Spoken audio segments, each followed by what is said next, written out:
ओं नमो भगवते वासुदेवाय नमो नमस्कार बंधुगण आपण मानक आम यूट्यूब चैनल को पुणी थे स्वागतम एवं शुभकामना। आज ये भिडियो मु आपण मानक कहवाक जाऊँगी कि आगामी यही 2 दिन अर्थात फेब्रुआरी मासर 1 एवं 2 तारिखर दिन आपण मानक किना किपरि भाबरे साव्य संबंध हेब सहित केउ प्रकार भाबरे आपण माने एही दिन मानक प्लानिंग मध्य करिवे। आपण मानकर लव लाइन किपरि भाबरे रहिबो, क्यारियर किपरि भाबरे रहिबो, बिजनेस एवं व्यापार मध्य किपरि भाबरे रहिबो, ता सहित आपण मानकर स्वास्थ्य किपरि भाबरे रहिबो, आपण मानक केउ केउ जिनिस रे फायदा मध्य मिलिबो, केउ केउ जिनिस रे आपण मानक सावधानता अवलंबन करिवा पई किना पड़िबो।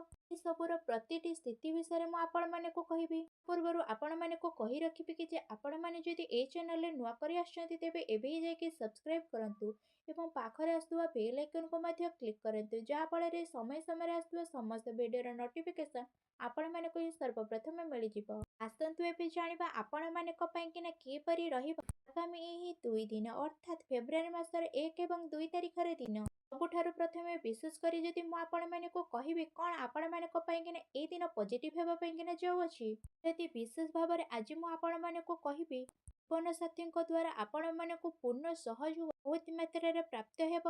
सबु पई किना आपण मानकर संबंध बहुत ही मजबूत बनिकी रखिबार अति आवश्यकता मध्य रहिछि। व्यावसायिक दृष्टि आपण मानक बहुत अधिक लाभ मध्य प्राप्त हेब। एथि पई आपण माने जदि कार्य व्यवसाय रे जड़ित अछंती से सबु रे आपण मानक भल दिग मिलिबार स्थिति मध्य बनुछि। यदि आपण माने कोनोसी भी कार्य करूछंती त सब कार्य संबंधित बहुत ही भल धरणर सफल प्राप्तिर आपण मानक जोग मध्य बनु अछि। सहित आपण मानक चाकरी परिवर्तन मध्य बहुत ही अधिक लाभ मध्य प्राप्त हेब एवं आपण मानकर क्यारियर दृष्टि आपण मानकर ए परिवर्तन बहुत ही भल रहिबो। सहित जदि कहबा कि विद्यार्थी वर्ग माने उच्च शिक्षा प्राप्तर अवसर मध्य प्राप्त करिवे तापाई कि लंबा टाइम रु चली आसुथुवा प्रॉब्लम रो प्रति क्षेत्र उच्च शिक्षार पूर्ण कामना मध्य आपण मानकर प्राप्त हेब। आ सहित कार्य क्षेत्र रे जड़ित व्यक्ति विशेषक पई आगकु आसुथुवा समय पदोन्नतिर रास्ता मध्य खुलिबो एवं आपण मानकर नुआ नुआ विचार मध्य आसीबो, जहा फଳରେ आपण माने कार्य प्रदर्शन बहुत ही भल भाबरे करि परिबे। आपण माने अचल संपत्ति पई किने मध्य निवेश करि पारंती। आपण मानक स्थिति लाभप्रद मध्य रहिबो। हम कार्य संबंधित कौनसी मित्रक संबंध आपण मानकर बहुत ही भल रहिबो। ता सहित ए दिन आपण मानक पई किना बहुत ही भल रहिबो। पारिवारिक जीवन रे उल्लासमय वातावरण मध्य देखा देबो। शुभ समाचार मिलिबा कारणरू एवं प्रवास हेबा कारणरू विशेष भाबरे मन आपण मानकर प्रफुल्लित रहिबो। मित्रक द्वारा आपण मानक सहयोग मध्य मिलिबो। यदि आपण माने कौनसी घर परिवार सहित कौनसी भी कार्य करबाकू चाहुछंती से सबु भी कार्य आपण मानकर सफल मध्य हेबो, जहा फଳରେ आपण मानक मन बहुत ही प्रसन्न मध्य रहिबो। या सहित आपण माने जदि कौनसी चाकरी करूछंती साइड व्यवसाय करिबारे आपण माने प्रयत्न मध्य होई पारंती बा काहा सहित मिसी कि आपण माने व्यवसाय करछंती तेबे नुआ दिग मध्य देखै देबे। आ सहित कौनसी भी नुआ निवेश करिवार मन बळौछंती से सब क्षेत्र रे आपण मानक स्थिति बहुत ही भल रहिबो और आपण मानक बहुत अधिक शुभ फल मध्य प्राप्त होई जिवो। आसंतु एबे जानिबा आपण मानक पई कि ए दिन मानकर कोन नेगेटिव मध्य रहिबो। किछि लोकंकर तांकर परिवार सहित स्थिति बहुत ही भल रहिबो। आपण मानकर अतिरिक्त रे कार्य क्षेत्र रे व्यस्त हेबा कारणरू तथा जीवनर अन्य पहलू उपरे अधिक टाइम देबा कारणरू विशेष भाबरे निजर परिवार लोक मानकू अधिक टाइम मध्य देई परिबे नाही। जहा सबुर कमी एही आपण मानकर प्रियजन मानक सहित देखा देबो। जदि आपण माने चाकरी करूछन आपण मानकू पूर्ण रूप रे ध्यान देबा पई किना मध्य पड़िबो। अन्यथा आपण मानकू कार्यालय रे सुविधार सामना मध्य करिवा पई किना पड़ी पारे। कार्य सफलता रे आपण मानकू दृढ़ सफल और मनोबलर आवश्यकता मध्य रहिछि। आ सहित आपण माने वित्तीय संपर्क प्रति पूरापूरी भाबरे सचेतन मध्य रहिबे। आ सहित आपण मानकर खर्च एवं उत्थान पतन रे स्थिति मध्य बनिकिना रहिबो। ताकू भल बनिबा पई किना आपण मानकू वित्तीय प्रबंध पूर्वरु ही बनी रखिबार अति आवश्यकता मध्य रहिछि। पेहि जाय कि प्रतिकूल परिस्थिति रु आपण माने बाहरी पारिबे। युवा वर्ग अनावश्यक कथाबार्ता को नेक लड़ाई झगड़ा मध्य होई पारे। तांकर शरीर एवं शुभ कार्य मध्य प्रदान करि पारंती। तांकर सहयोग एवं सस्पेंस को नेक सस्पेंस मध्य रही पारे। हमर अधिकता रहिबो जेहेतु ଏବଂ କାର୍ଯ୍ୟକ୍ଷେତ୍ରରେ ଅଧିକ ପରିଶ୍ରମ କରିବା ପାଇଁକିନା ମଧ୍ୟ ପଡ଼ିବ।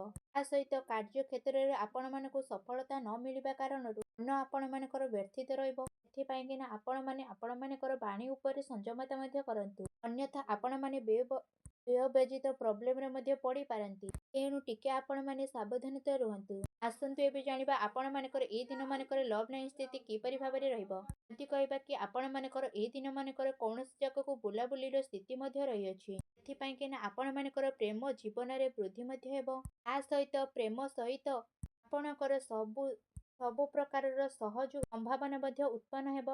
ଜଣେ ଆଉ ଜଣଙ୍କର କାମ କାର୍ଯ୍ୟକୁ ନେଇକି ଆଜି ସହଯୋଗପୂର୍ଣ୍ଣ ସ୍ଥିତି ରହିବ। ତା ସହିତ ଯଦି କହିବା ଏଇ ଦିନରେ ପ୍ରେମ ଜୀବନରେ ଆପଣମାନେ ଆନନ୍ଦ ମଧ୍ୟ ନେବେ। ତା ସହିତ ନିଜ ଉପରେ ଗମ୍ଭୀର ଏବଂ ସ୍ପେଶାଲ ବୋଲି ଫିଲ୍ ମଧ୍ୟ କରିବେ। ଯେଉଁଥିପାଇଁକିନା ଆପଣମାନଙ୍କ ପ୍ରେମ ଜୀବନରେ ଆହୁରି ଅଧିକ ବୃଦ୍ଧି ମଧ୍ୟ ଘଟିବ। ଜଣେ ଆଉ ଜଣଙ୍କ ପ୍ରତି ଆକର୍ଷଣର ମଧ୍ୟ ସ୍ଥିତି ରହିବ। ତା ସହିତ ପ୍ରେମ ସମ୍ବନ୍ଧରେ ଆପଣମାନଙ୍କର ସ୍ଥିତି ଆହୁରି ଅଧିକ ଅନୁକୂଳ ମଧ୍ୟ ରହିବ। ତା ସହିତ ଆପଣମାନେ ଆପଣମାନଙ୍କର ପ୍ରେମୀ ପ୍ରେମିକା ଉପରେ ପୂର୍ଣ୍ଣ ଭାବରେ ବିଶ୍ୱାସ ରଖିକି ଜଣେ ଆଉ ଜଣଙ୍କ ସହିତ ନିଜର ଟାଇମକୁ ସ୍ପେଣ୍ଡ ମଧ୍ୟ କରିବା ପାଇଁକିନା ଚାହିଁବେ। ଏହା ସହିତ ଯଦି ଆପଣମାନେ କାହାକୁ ପ୍ରେମ କରୁଛନ୍ତି ତ ତାଙ୍କୁ କହିନଥିଲେ ଏ ସମୟରେ ଜଣେ ଆଉ ଜଣଙ୍କୁ ବୁଝିବା ଆଉ ଜଣେ ଆଉ ଜଣଙ୍କୁ ବୁଝେଇବାର ଅତି ଆବଶ୍ୟକତା ମଧ୍ୟ ରହିଛି। ଯଦି ଆପଣମାନେ କାହାକୁ ପୂର୍ବରୁ ହିଁ ପ୍ରେମ କରୁଛନ୍ତି ତାଙ୍କୁ ଏବେ ହିଁ ପ୍ରପୋଜ କରିପାରନ୍ତି। କାହିଁକିନା ଆପଣମାନଙ୍କ ପାଇଁକିନା ଏ ଦିନ ଭଲ ଏବଂ ଲକି ବୋଲି ସାବ୍ୟସ୍ତ ମଧ୍ୟ ହେଉଛି। ଆସନ୍ତୁ ଏବେ ଜାଣିବା ଆପଣମାନଙ୍କର ଏ ଦିନମାନଙ୍କରେ ବ୍ୟବସାୟିକ କ୍ୟାରିୟର ମଧ୍ୟ କିପରି ଭାବରେ ରହିବ। ଯଦି କହିବା କି ଏ ଦିନମାନଙ୍କରେ ଗ୍ରହମାନଙ୍କର ସ୍ଥିତି ଆପଣମାନଙ୍କର ଅନୁକୂଳ ରହିବା କାରଣରୁ ଆପଣମାନଙ୍କର ଆର୍ଥିକ ସ୍ଥିତି ଲାଭ ରହିଛି ଏବଂ ଚାକିରି କ୍ଷେତ୍ରରେ ମଧ୍ୟ ଅନେକ ପ୍ରକାରର ଲାଭର ସ୍ଥିତି ରହିଛି। ତା ସହିତ କାରବାର ଆପଣମାନଙ୍କର ବହୁତ ଭଲ ଚାଲିବ ଏବଂ କାର୍ଯ୍ୟରେ ଆପଣମାନଙ୍କର ବହୁତ ଭଲ ଧରଣର ସଫଳତା ମିଳିବା କାରଣରୁ ଧନ ଲାଭର ସ୍ଥିତି ମଧ୍ୟ ମିଳିବ। ବିଦ୍ୟାର୍ଥୀବର୍ଗଙ୍କ ପାଇଁକିନା ସମୟ କାଫି ମଜବୁତ ରହିବ। ତା ସହିତ କାର୍ଯ୍ୟକ୍ଷେତ୍ରରେ ଅନୁକୂଳର ବାତାବରଣ ମଧ୍ୟ ରହିବ। ତା ସହିତ କାର୍ଯ୍ୟଭାରର ଅଧିକତା ମଧ୍ୟ ରହିବ। କିନ୍ତୁ କାର୍ଯ୍ୟକ୍ଷେତ୍ରରେ ସଫଳତା ମିଳିବା କାରଣରୁ ଆପଣମାନଙ୍କର ଧନ ଲାଭ ମଧ୍ୟ ସ୍ଥିତି ବନିବ। ଚାକିରିରେ ବହୁତ ବିଶେଷ ଭାବରେ ଲାଭ ମିଳିବାର ଯୋଗ ମଧ୍ୟ ବନୁଛି। ଯାହା ଫଳରେ ଆପଣମାନଙ୍କ ମନ ବହୁତ ପ୍ରସନ୍ନ ମଧ୍ୟ ରହିବ। ଆସନ୍ତୁ ଏବେ ଜାଣିବା ଆପଣମାନଙ୍କର ଏ ଦିନମାନଙ୍କରେ ସ୍ୱାସ୍ଥ୍ୟ ମଧ୍ୟ କିପରି ଭାବରେ ରହିବ। ଯଦି କହିବି କି ଆପଣମାନଙ୍କୁ ଆଜିର ଦିନରେ ଆପଣମାନଙ୍କ ସ୍ୱାସ୍ଥ୍ୟର ଅଧିକତର ଧ୍ୟାନ ଦେବାର ଅତି ଆବଶ୍ୟକତା ମଧ୍ୟ ରହିଛି। କାହିଁକିନା ଅତ୍ୟଧିକ ଭାବିବା ଏବଂ ଚିନ୍ତା କାରଣରୁ ଆପଣମାନଙ୍କର ସ୍ୱାସ୍ଥ୍ୟ କିଛି ବିଗିଡ଼ି ଯାଇ ମଧ୍ୟ ପାରେ। ତା ସହିତ ପେଟ ସମ୍ବନ୍ଧିତ ସମସ୍ୟା ମଧ୍ୟ ଉତ୍ପନ୍ନ ହୋଇପାରେ। ସେଥିପାଇଁକିନା ଆପଣମାନେ ନେଗେଟିଭ ବିଚାର ଠାରୁ ଦୂରେଇ ରଖନ୍ତୁ। ଭାବିବା ଠାରୁ ଆପଣମାନଙ୍କର ସମୟକୁ ବ୍ୟର୍ଥ କରନ୍ତୁ ନାହିଁ। ତା ସହିତ ଆପଣମାନଙ୍କର ଖାଦ୍ୟପେୟ ଉପରେ ଧ୍ୟାନ କେନ୍ଦ୍ରିତ ମଧ୍ୟ କରନ୍ତୁ। ତା ସହିତ ଆପଣମାନେ ଆପଣମାନଙ୍କର ସ୍ୱାସ୍ଥ୍ୟକୁ ଆହୁରି ଅଧିକ ଭଲ ରଖିବା ପାଇଁକିନା ପ୍ରତ୍ୟେକ ଦିନ ଯୋଗ କରନ୍ତୁ, ବ୍ୟାୟାମ କରନ୍ତୁ, ସୁଖାସନ କରନ୍ତୁ ଏବଂ ଆୟୁର୍ବେଦିକ ଜିନିଷରୁ ଅଧିକତର ଅଧିକ ସେବନ ମଧ୍ୟ କରନ୍ତୁ।